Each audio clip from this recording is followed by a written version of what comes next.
Καλώς ήρθατε κύριε Πενταρά, καλή χρονιά. Καλό μεσημέρι σε όλους, χρόνια πολλά, καλή χρονιά. Βλέπουμε μια χρονιά που ξεκινάει με πολλή ένταση από την Τουρκία, η οποία έχει απλωθεί σε πολλά επίπεδα ουσιαστικά, και βλέπουμε για άλλη μια φορά στη Λιβύη, παρά το παράνομο του τι έγινε, να την χάνει στήριξη ο Ταγίπ Ερντογάν. Δηλαδή από τη μία να του λένε σταμάτα, ναι μεν, αλλά κερδίζει αυτό που θέλει. Την επιρροή εννοώ. Νομίζω ότι αυτό το οποίο κάνει η Τουρκία, ο Ερντογάν στη Λιβύη, θα έπρεπε να το είχαμε μελετήσει χρόνια πριν, διότι εντάσσεται στα πλαίσια της αναθεωρητικής στρατηγικής, η οποία έχει καταγραφεί στο βιβλίο του πρώην Υπουργού Εξωτερικών του κ. Νταβούτογλου «Στρατηγικό βάθος», και επανειλημμένα έχει λεχθεί από όλους σχεδόν τους πολιτικούς παράγοντες της Τουρκίας.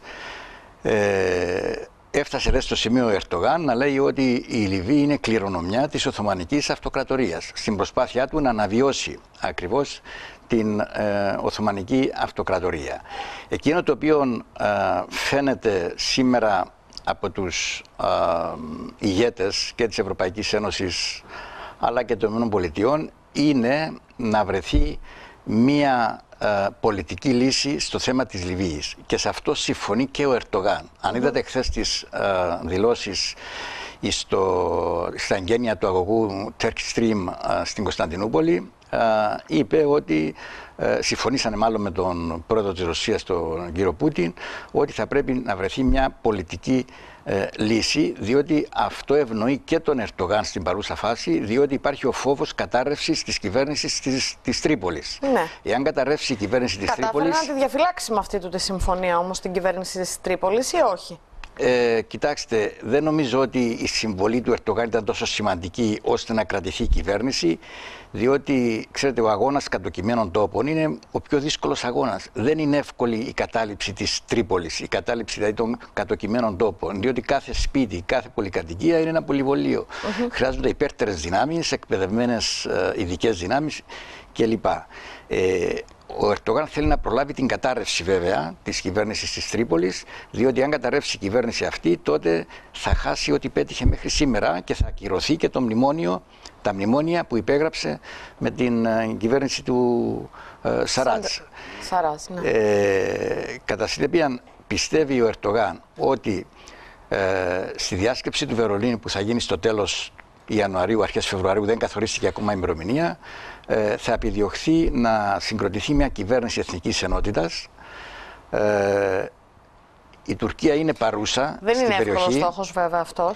Δεν είναι εύκολος, αλλά πιστεύω όμως στο τέλος, με την επιμονή και των ΗΠΑ και της Ευρωπαϊκής Ένωσης και του Πούτιν, ότι μπορεί να επιτευχθεί. Και σε αυτή την κυβέρνηση της Εθνικής Σωτηρίας θα συμμετέχει και ο κύριος Σαράτς και ο κύριος Χαφτάρ. Ασφαλώς. Θα συμμετέχουν. Δεν θα μπορούσε να γίνει αλλιώς. Δεν θα μπορούσε να γίνει αλλιώς, ναι.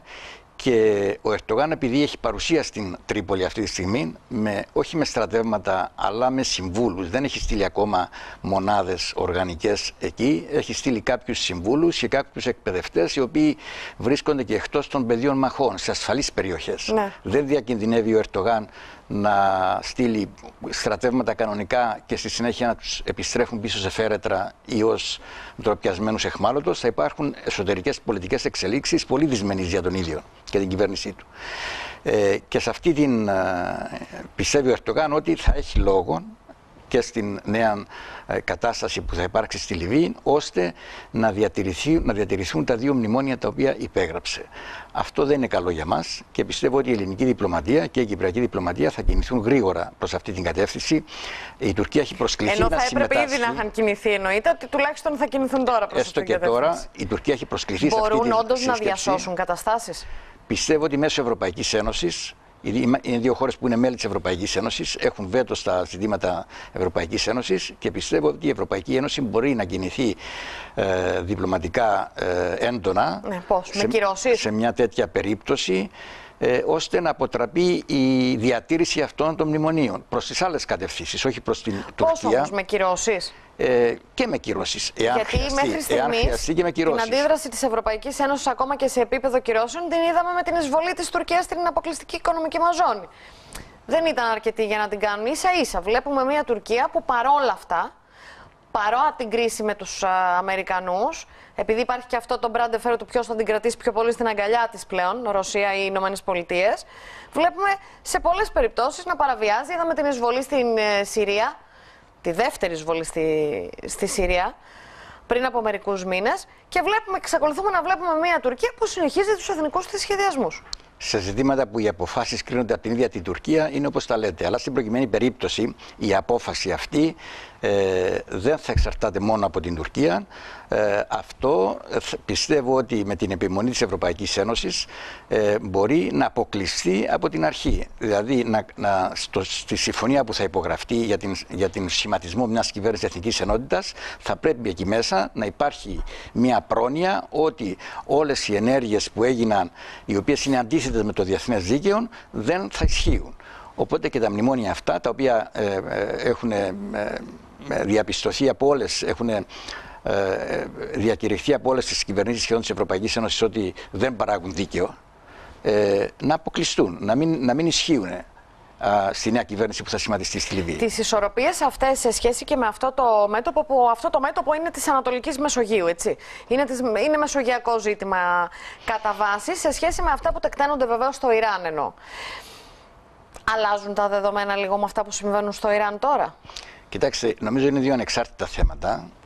Που συμβαίνουν ταυτόχρονα. Που συμβαίνουν ταυτόχρονα στην μια πολύ ευαίσθητη περιοχή, όπως είναι η περιοχή της Ανατολικής Μεσογείου. Μπορεί όμως να στρέψει την προσοχή της Τουρκίας προς τα εκεί αυτό το ζήτημα ή όχι για την ώρα? Νομίζω είναι νωρίς να κάνουμε τέτοιες εκτιμήσεις. Εάν βέβαια υπάρξει μια κλιμάκωση της έντασης και μια ενδεχόμενη σύγκρουση μεγάλη, κάτι το οποίο βέβαια φαίνεται ότι απεσοβήθηκε, ότι υπάρχει αυτή είναι η προσπάθεια από όλες τις πλευρές της έντασης, αλλά υποθετικά ομιλούνται σε μια τέτοια περίπτωση, ναι, η Τουρκία πιστεύω ότι θα είχε ρόλο και θα αναβαθμίζονταν οι σχέσεις της Τουρκίας και με το Ισραήλ και με τις Ηνωμένες Πολιτείες. Διότι για να πετάξουν αεροπλάνα, παραδείγματος χάρη από το Ισραήλ, πολεμικά να πάνε στο Ιράν, πρέπει να πετάξουν μέσα από τον εναέριο χώρο της Τουρκίας. Ναι, αυτό θα αναβάθμιζε τις κακές σχέσεις που έχουν σήμερα. Το ίδιο και με τις ΗΠΑ, διότι θα χρησιμοποιούνται βάσεις από την Τουρκία. Η βάση του Ιτσιρλίκ σίγουρα θα χρησιμοποιείται. Αλλά αυτό είναι ένα απομακρυσμένο σενάριο. Νομίζω είναι νωρίς να το συζητούμε. Ήδη υπάρχει η τάση αποκλιμάκωσης της έντασης και από τις δύο πλευρές, και από τις ΗΠΑ και από το Ιράν. Οπότε. Ναι. Υπάρχει ένας νέος χάρτης που βγήκε από την Τουρκία. Η οποία Τουρκία, βέβαια, μιας και μιλούσαμε για τη Λιβύη, πρέπει να πούμε ότι είναι τη Μιζράτα που θέλει για να δημιουργήσει δική της βάση εκεί πέρα και να ελέγχει την περιοχή. Αυτός ο νέος χάρτης δεν έχει εξαφανίσει μόνο την Κρήτη, έχει εξαφανίσει και την Εύβοια. Φαίνεται σαν να λειτουργεί μια Τουρκία σε ρυθμούς παράλογης δίνης και δεν έχουμε ασχοληθεί ιδιαίτερα με αυτό το ζήτημα εμείς εδώ. Πράγματι είναι, βέβαια, αυτοί οι χάρτες. Δηλαδή έχουμε εστιάσει τόσο πολύ στη Λιβύη που δεν βλέπουμε όλο το υπόλοιπο δάσος, νομίζω. Ναι, αυτοί οι χάρτες δεν είναι χάρτες επίσημοι της κυβέρνησης. Είναι χάρτες οι οποίοι διατυπώνονται εδώ και αρκετά χρόνια από Τούρκους ναυάρχους, οι οποίοι όμως λαμβάνονται σοβαρά υπόψη στη χάραξη πολιτικής.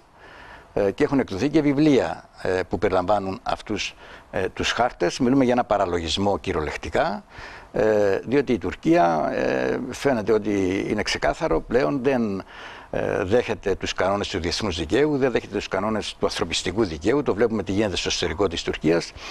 Και είναι μια χώρα που πλέον πρέπει οι χώρες οι άλλες οι οποίες